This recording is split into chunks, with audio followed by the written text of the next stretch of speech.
Olá, você acompanha o canal Viletim. Nesta edição, nós vamos falar com o nosso amigo Vinícius Bená, que é um pré-candidato a prefeito de Piracicaba, e vamos conhecer um pouquinho a sua trajetória e aqui ele vem, né, neste momento importante da política piracicabana. Eu sou o Romualdo da Cruz Filho, do site viletim.com.br, e esta entrevista é produzida em parceria com a TV Metropolitana. Bená, tudo bem com você? Tudo bem, Romualdo. Saudações aí à sua pessoa, ao Viletim, aos ouvintes aí da Rádio Metropolitana. Agradeço muito o convite aí seu, do Danilo, do pessoal. Já conheço o trabalho seus aí que eu acompanho aqui em Piracicaba. Estou muito grato pelo convite. Bená, é a nossa responsabilidade, é o nosso compromisso entrevistar todos os candidatos, os pré-candidatos a prefeito de Piracicaba, independente de legenda política, independente de linha ideológica. Mas é evidente que a gente sempre tem aquela vontade de especular um pouco mais como atua a pessoa e como ela pensa essa atuação que ela desenvolve.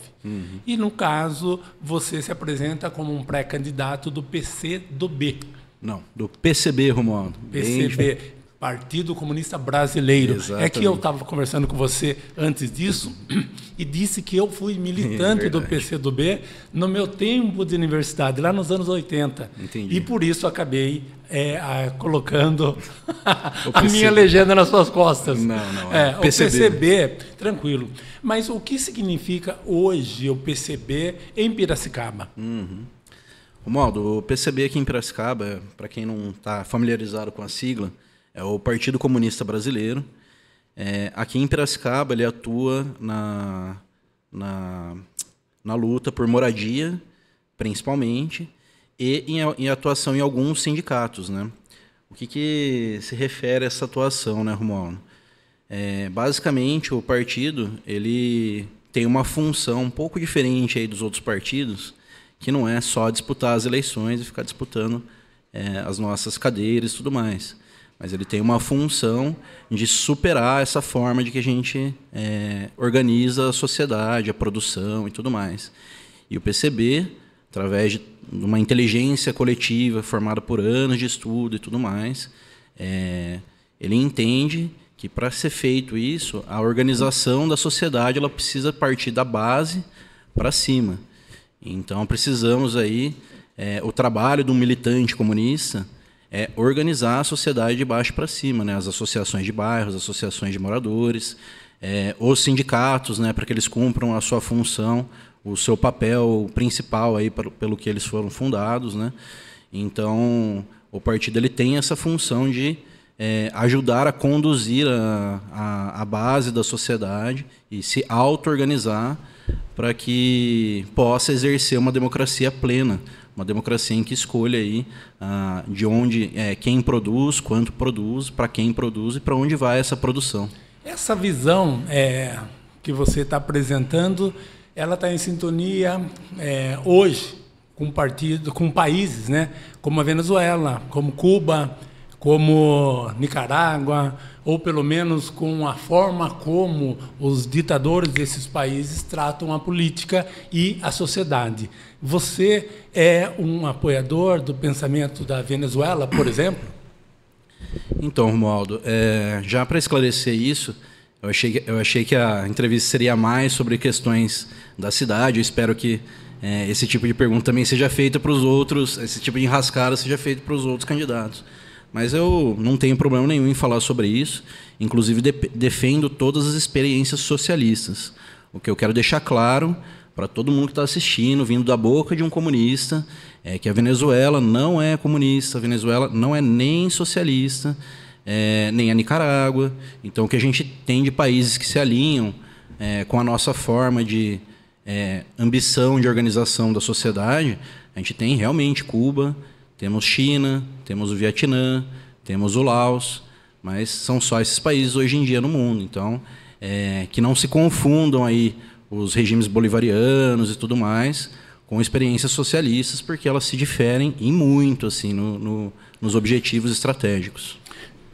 Você viu que é para conhecer o Bená, né? É importante saber aonde a gente está pisando. E aí vamos então focar em Piracicaba.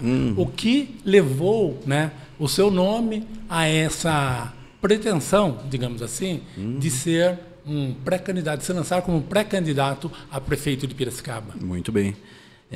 Então, Romualdo, eu milito aqui já em Piracicaba pelo PCB há 4 anos, né? Então, nesses 4 anos aí tive uma participação ativa na luta por moradia, na garantia das terras onde estão alocadas as ocupações aqui de Piracicaba, para que essas pessoas não sejam despejadas, jogadas na rua e tudo mais. Então, esse foi um processo de militância que me trouxe até esse lugar que eu estou hoje, em que meus camaradas, aí, os companheiros próximos do partido, entenderam por bem que eu seria a melhor pessoa para cumprir essa tarefa. Então, a pré-candidatura, para mim, não é uma ambição de vida, mas é uma tarefa militante. Então, é por isso que eu estou cumprindo essa tarefa nesse momento. Porque Piracicaba, todas as pessoas com as quais eu converso, desses que atuam politicamente, elas percebem a dificuldade que é fazer uma gestão pública em Piracicaba, por causa da complexidade da nossa população. Aqui você tem de tudo, né? Você tem o empresário, você tem, de fato, os problemas mais graves nessas comunidades, você tem problemas na saúde, você tem problemas no transporte, na educação, nem se fale, e por aí vai. Então, é uma cidade com muitas complicações e que exige uma visão macro bem definida e também uma equipe adequada para atuar em cada setor. Você tem pensado dessa forma ao se apresentar? Com certeza, Romualdo. Eu estou dizendo, até porque você está falando de um aspecto, num território de múltiplos aspectos. Sim. Com certeza, Romualdo. Primeiramente, eu tenho plena confiança que meus camaradas têm a capacidade para gerir todas as pastas que forem necessárias no serviço público. Mas não só isso, né, Romualdo? Eu acho que o entendimento que a luta nos dá, e não só a luta por moradia, né? A militância ela é uma formação completa, intelectual e prática, que se interligam aí no processo. A gente passa a entender quais são as contradições, aí, quais são os problemas fundamentais que não permitem que esses problemas que estão colocados há tanto tempo sejam resolvidos por nenhuma gestão. A gente aqui em Piracicaba só teve gestões de partidos liberais ou neoliberais, o que significa que a política que eles colocam em prática é uma política de privatizações, é uma política de desmonte do serviço público, é uma política de descontinuação de ferramentas como a ENDAP, como o IPLAP, ferramentas que são importantíssimas para a gente conseguir colocar as políticas públicas em prática, né? Acredito que não seja a complexidade da cidade que seja o grande empecilho para a gente resolver esses problemas, mas sim uma questão de projeto político e de estar indiscutivelmente a favor de um só senhor, né? Que seria o povo. Porque, do outro lado, esses políticos que tocaram essas gestões por todo esse tempo, o senhor que eles serviam não era o povo, era o capital. E o capital, aí, principalmente representado pelas grandes empresas aqui de Piracicaba, que tanto usufruíram das nossas estruturas urbanas e do nosso povo trabalhador e muito pouco nos trouxeram de volta. Por falar em capital, sabe quanto a prefeitura gasta só em saúde por ano? Sei, numa base de uns 500, 600 milhões de... O que dá 1 milhão por dia. 1 milhão por dia. Sim. E mesmo assim nós temos problemas com a saúde. Sim. Ou seja, não é falta de capital. O capital ao qual eu me refiro, Romualdo, não é o orçamento da prefeitura. Isso, de forma alguma, a gente considera como capital que se reproduz e que extrai o valor do trabalho de todos os trabalhadores e coloca na mão de poucas pessoas. No caso do orçamento da prefeitura, a gente estava lá com 2,6 bilhões de reais. Provavelmente aí no próximo ano a gente já vai chegar a uns 3 bilhões de reais. É um orçamento grande, concordo, mas para algumas situações que a gente vai oferecer de proposta para resolução, realmente ele é muito apertado. E a gente vai precisar de soluções mais radicais para que se resolva esse problema. Tá, e no caso, né, se você tivesse que escolher um dos problemas, que são tantos, num primeiro momento, qual o problema que você escolheria para atacar e como você solucionaria esse problema? Muito bem, Romualdo. Eu entendo que o problema principal na cidade é o que a gente chama, no nosso linguajar, de contradição capital-trabalho. O que é a contradição capital-trabalho? Quando o capital, os detentores do capital, eles mantêm uma taxa, isso aí você pode perguntar para qualquer liberal aí, do mainstream, eles mantêm uma taxa que eles consideram saudável de desemprego, para manter os salários baixos e eles conseguirem aumentar a taxa de lucro, né? Então, o fator principal que eu entendo que a gente deveria agir é na diminuição desse desemprego, para diminuir essa contradição entre o capital e o trabalho. Ou seja, dar mais força para os trabalhadores. Nesse sentido, usar a prefeitura como uma ferramenta de expansão de todas as infraestruturas da cidade, de todas as resoluções desses problemas, né? Saneamento, moradia, saúde, educação, mas investir forte nisso para reduzir ao máximo o desemprego aqui na cidade, se for necessário até contratar em forma de multirões, e ao tempo que a gente for resolvendo esses problemas que são materiais, a gente resolve o problema do desemprego e equilibra essa balança de forças aí. Ou seja, você aumentaria o funcionalismo público? Não só funcionalismo público, mas não sei onde que a gente pode encaixar esse tipo de conversa, né? Mas acho que se a gente for falar um pouco mais da questão econômica aqui da cidade, mas a prefeitura pode incentivar aí de várias formas, não só através da contratação direta, né, mas se a gente estivesse incentivando associações de bairro, que eventualmente tragam escolas para dentro das suas comunidades, centros culturais, onde a gente possa, através de licitações, aí, valorizar os artistas locais, toda a questão do lixo, né, se a gente não tivesse uma empresa privada em que a gente estivesse transferindo parte dos nossos recursos públicos em forma de lucro para essa empresa, ou das de saúde mesmo, se fosse tudo público, a gente aumentaria a contratação e, para resolver as questões de infraestrutura, uma contratação massiva, aí, talvez via ENDAP, talvez uma nova forma de empresa, já que a ENDAP foi extinta por essa gestão, né? Então, acho que seria mais ou menos nessa ideia, Romano. Entendi. Quando você diz política habitacional, você está falando num resgate da ENDAP e na construção de moradia popular. Isso, nos últimos anos, vem sido transferido para uma decisão do Estado e foi tirado do município essa responsabilidade, digamos assim. Uhum. Então, como que você analisa essa política atual? Então, acho que a primeira questão, né, Romualdo, é a gente fazer um mapeamento atualizado aí do problema habitacional. A gente tem conhecimento, enquanto militantes aí do movimento por moradia, de vários problemas assim que a gente já viu na pele, mas precisaria de um novo mapeamento, atualizado e tudo mais. E a partir desse mapeamento, decidir uma política que volte investimentos massivos, assim, tanto para contratação, compra de material e execução das obras que forem necessárias, né? Então, começar pela periferia e ir trazendo para o centro essas reformas e infraestruturas que a gente vai colocando.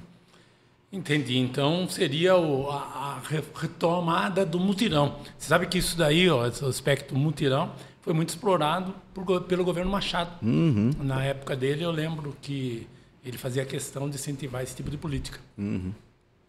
E hoje, mais só que ela foi deixada de lado pela morosidade do processo. Uhum. Né? Essas pessoas, elas um ajudaria a construir a própria casa. Então, fazendo um mutirão, um grupo construía a casa de um, depois todo mundo ia na casa do outro construir, mas só que na hora de construir a casa dele, ele trabalhava bem. Na hora de construir a casa do outro, ele pulava fora. Isso daí foi enfraquecendo a política e foi obrigado a profissionalizar o setor. Eu até entendo, Romualdo, a crítica aí colocada, mas eu acho que ela é um pouco...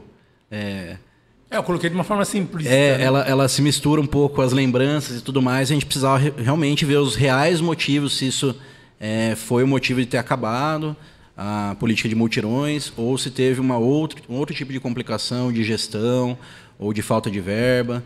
Esse tipo de coisa tem que ser analisado mais profundamente para responder nesse sentido. Mas eu acredito muito na auto-organização do povo, acredito na inteligência coletiva e na ética dos trabalhadores aqui de Piracicaba. Como que você analisa o momento político? Né? Você tem uma leitura de cada candidato, pré-candidato, né? Eu sempre falo candidato porque eles vão ser, daqui a pouco, validados pelas suas respectivas legendas. Mas como que você está vendo a movimentação deles e o que você acha que vai sair desse caldeirão? Então, Romualdo, primeiramente olhar para as pesquisas aí, né, que já foram colocadas e entender como que estão alocados aí os candidatos nas posições. Mas, assim, a gente tem basicamente 5 candidatos de direita que são liberais, são de partidos liberais, têm uma agenda neoliberal, ou seja, muito pouco se muda entre um Barjas, um Luciano Almeida, um Elinho Zanata, um Paulo Campos, como que é o nome do último que eu não falei? O Alex Madureira, que é o candidato do Bolsonaro. Enfim, muito pouco se muda entre eles em questão da agenda, do que eles vão colocar de política pública, do que eles vão oferecer para a população piracicabana. Aí, além deles, a gente vai ter a Bebel, num campo um pouco mais à esquerda, que respeito máximo à trajetória e ao trabalho do partido, mas entendemos hoje que é insuficiente a forma como eles estão tocando a política, principalmente aí a nível federal, para resolver os problemas da classe trabalhadora como estão colocados hoje. Hoje a gente precisa de um pouco mais de energia, a gente precisa de muito mais energia, muito mais disposição política para com os trabalhadores. Então é esse papel que a gente está cumprindo frente a essas forças que estão colocadas. Eu costumo dizer que Piracicaba é conservadora, não no sentido bolsonarista, porque tem gente que simplifica de forma bem despreparada, digamos assim, o conservadorismo, né? Mas Piracicaba tem uma força conservadora muito forte, uma força conservadora muito grande, e a partir disso eu pergunto a você, como que você dialogaria com o CIMESP, com a ACIP, com essas entidades patronais que são hoje muito importantes para o desenvolvimento econômico do município? Muito bem, Romano. Sem massagem, viu? Brincadeira. Vai ter diálogo, sim. Mas é o seguinte, Romualdo, o que não está tendo não é uma questão de diálogo, o que não está tendo é contrapartida. Se tem muito lucro, se tem muita exploração da mão de obra de Piracicaba, de toda a infraestrutura que a cidade oferece, que foi feito pelas mãos dos trabalhadores aqui da cidade, e muito pouco contrapartida, né? Pelo contrário, tem boatos aí de grupos desses financiando ônibus para ir no 8 de janeiro lá fazer a tentativa de golpe bolsonarista, né? Então, em vez de estar ajudando a sociedade aqui de Piracicaba, está atrapalhando, né? Está querendo interferir no processo democrático no país. Então, a gente tem essas ressalvas, mas não fechamos portas. No meu ver, aí, enquanto o país estiver nessa forma de organização social, essas entidades vão continuar existindo, mas vão ter que sentar com a gente, com o respeito mútuo aí, e trazer contrapartidas para a cidade, sim. Isso vai ser cobrado, com certeza, não só da CIMESP, da Fiesp, mas de todas as empresas que ela representa. Elas vão dizer para você assim, você tem ideia de quanto nós pagamos de tributos municipais, estaduais e federais? E você vai ter essa ideia? Nesse momento, eu não tenho os dados aqui, né? Mas eu tenho uma noção a nível federal, né? A maior questão para mim é que, com certeza, não é suficiente, Romualdo. E não é só uma questão de tributo. A contrapartida ela pode vir de diversas formas, né? Ela pode vir em forma de contratações, de garantia que vai ter gente empregada aqui na cidade. Porque é o seguinte, né? Quem é dono do capital normalmente tem muito medo de colocar o capital para rodar, para produzir as coisas. Ele só faz isso quando já tem uma demanda colocada. E quando não tem demanda, quando as pessoas estão sem dinheiro, ele pega esse capital dele e joga lá na bolsa, no fundo imobiliário, no título do Tesouro, e fica lá parado até que um governo, um Estado, cutuque a economia e seja esse motor principal. Então, entendo que toda a CIP, por exemplo, né, que representa os comerciantes, né, a CIP ela tem que ter uma visão de bons ventos assim com a nossa chegada. Por quê, Romualdo? Porque se o nosso projeto principal é empregar todo mundo, significa que a renda, o dinheiro, ele vai estar rodando na mão de todo mundo. Então, a oportunidade aí para os comerciantes de vender um monte de produto, ela vai estar colocada, a demanda vai estar colocada, entendeu? Então, eu não entendo que eles tenham que ver nós com maus olhos, mas entendo sim que a gente vai exigir contrapartidas. A economia de mercado, ela naturalmente funciona em função de oferta e procura. Né? E esse é o equilíbrio.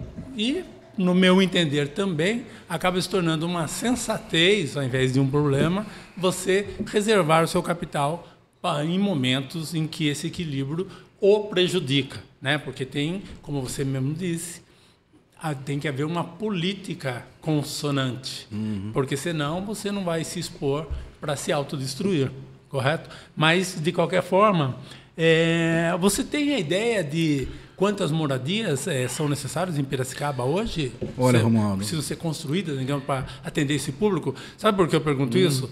Porque há décadas não sai dos 10 mil. E tem gente que pergunta, né? Mas 10 mil há tanto tempo, tudo que foi construído não diminuiu? Não diminui. E também tem um outro fator. A classe média, ela paga aluguel. Ela também não tem casa própria. A classe média também não tem casa própria.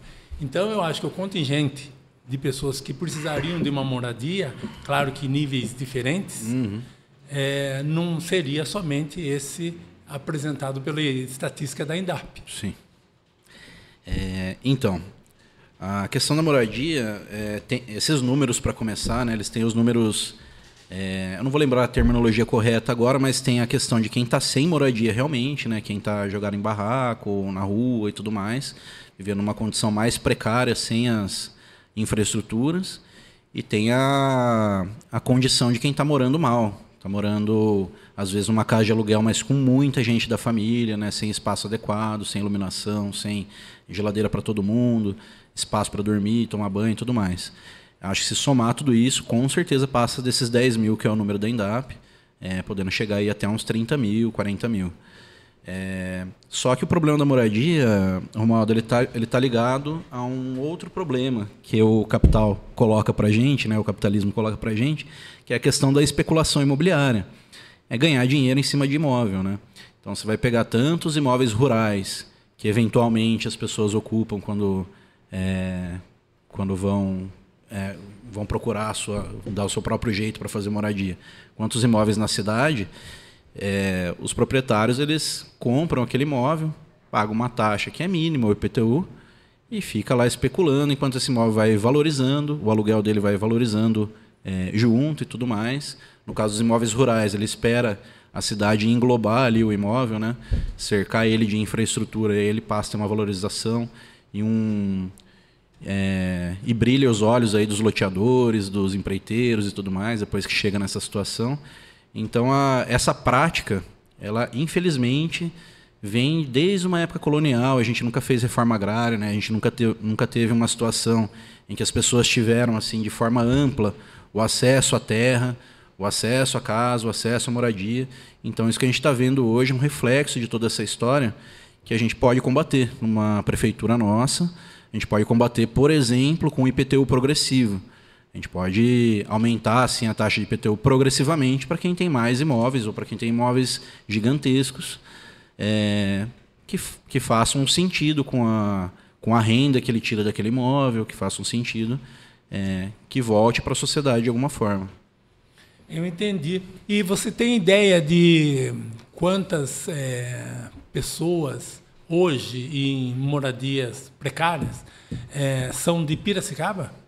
Porque tem uma migração muito forte no município. Romualdo, não tem como saber isso. A gente não tem um censo recente do IBGE. Quando eu ando pelas comunidades por aí, tenho muitos amigos, muita gente de Minas Gerais, muita gente da Bahia, Pernambuco.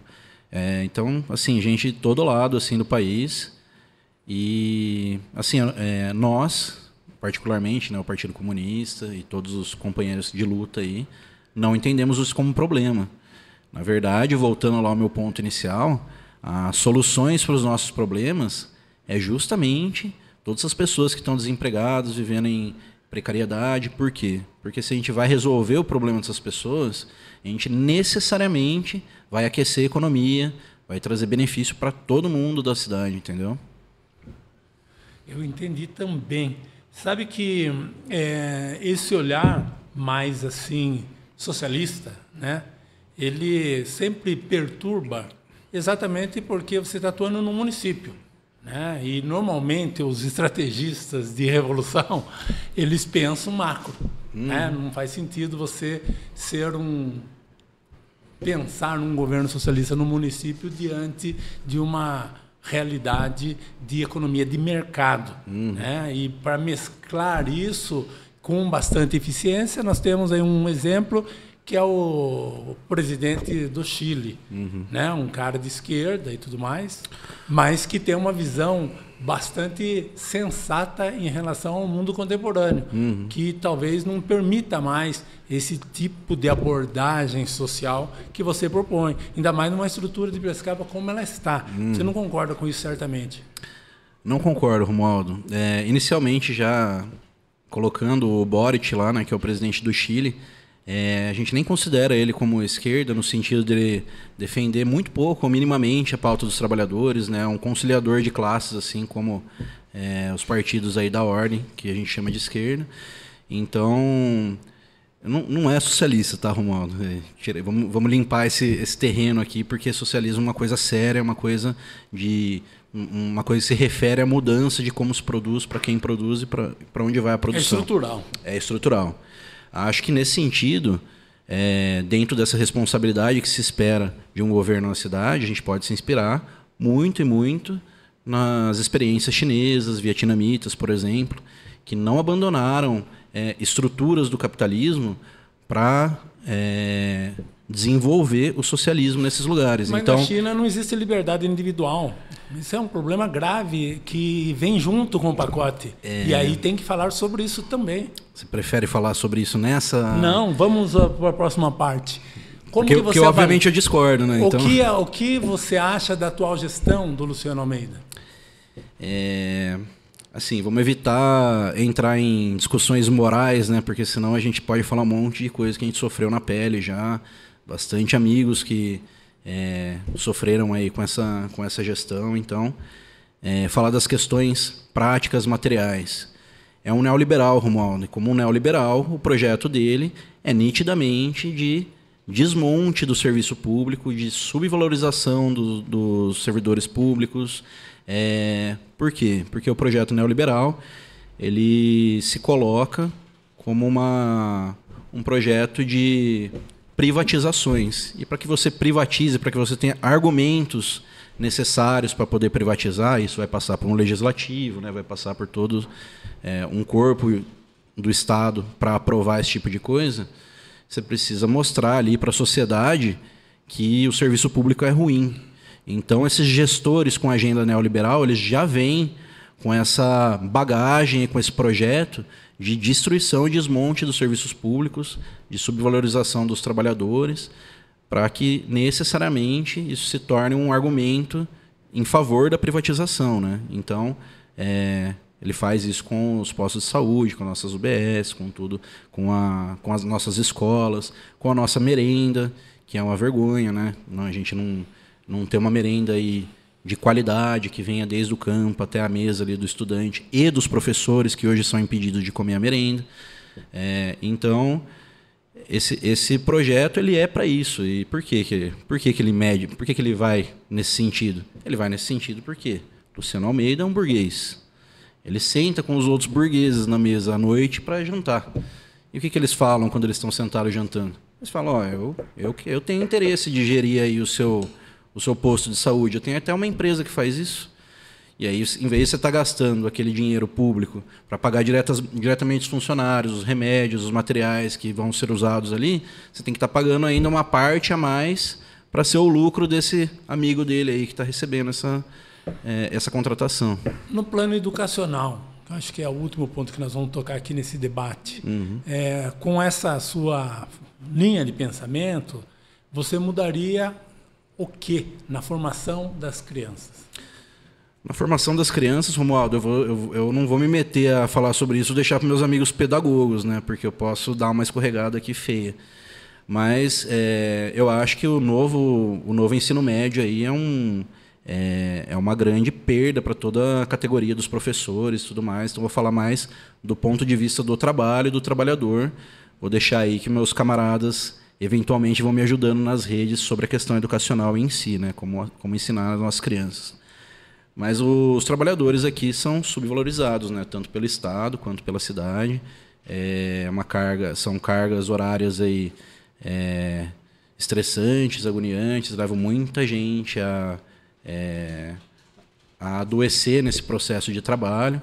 Então, o que eu mudaria é toda a forma como se organiza esse trabalho, né? Contratar mais professores, pagar melhor os professores, todos os outros profissionais que envolvem dentro da escola, né? Na sua concepção, aumentar salário de professor melhora o nível de ensino? Com certeza, não tenho dúvida nenhuma. Ele aprende mais quando ele está bem pago ou ele aprende mais quando ele quer aprender? Acho que, inicialmente, quando o salário é maior, você já atrai os melhores profissionais para trabalhar, né? Acontece muito aqui... Uma seleção natural. Não é natural, né? Ela é artificial, mas existe uma seleção, sim.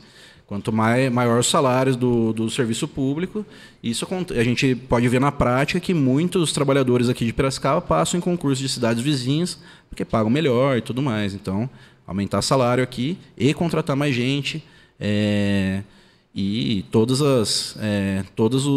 as pautas aí que são exigidas, que eu acompanho nas assembleias dos servidores municipais, como vale alimentação, reajuste da cesta, reajuste dos salários, tem que ser cumprido no rigor.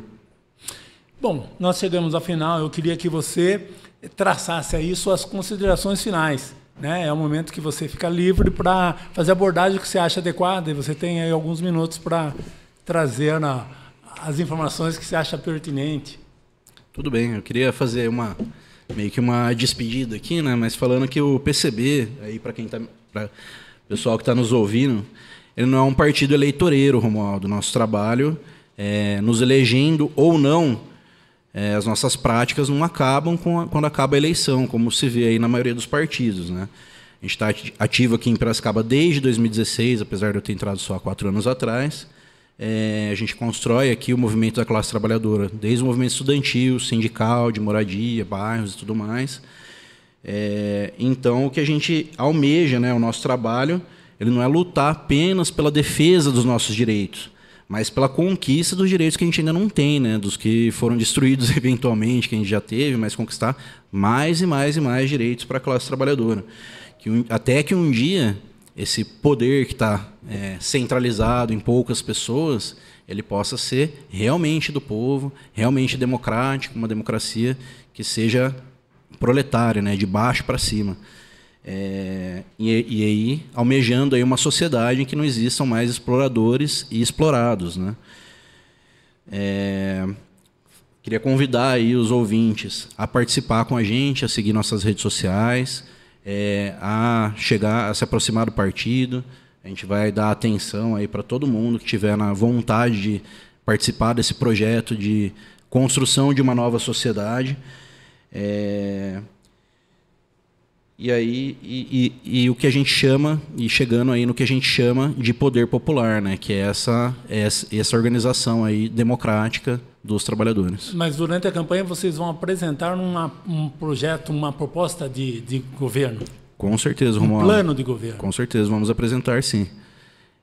Estamos ainda discutindo várias questões, inclusive todo o plano de governo para as questões de moradia, para as questões que ferem diretamente as comunidades aqui de Piracicaba, foram tiradas em assembleias com as comunidades. Então você vê, não é um projeto nosso, é um projeto que ele vem da própria população. A população está entendendo, está formada, está entendendo quais são os seus direitos e o que eles devem correr atrás. Então o nosso plano para moradia, por exemplo, e para a periferia da cidade, ele está sendo tirado diretamente de lá. Ok. Então, concluímos aqui mais um encontro em que conversamos com Vinícius Benat. Ele é pré-candidato a prefeito pelo PCB e nós esperamos que vocês acompanhem esse trabalho. Temos ainda vários outros pré-candidatos a serem entrevistados e podem acessar o site viletim.com.br, bem como o site da TV Metropolitana. Até mais.